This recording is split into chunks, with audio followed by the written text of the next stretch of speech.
Taken quickly after eating toxins, it adsorbs and neutralizes them. Colobus are vegetarians, and they like nothing better than young leaves, flowers, and unripe fruit, getting all the vitamins and carbs they need. And there's one tree that has it in abundance: the mango.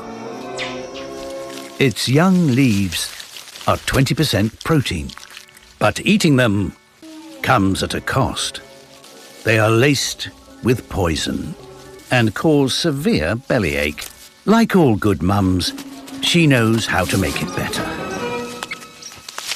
But charcoal is an inspired remedy. Taken quickly after eating toxins, it adsorbs and neutralizes them.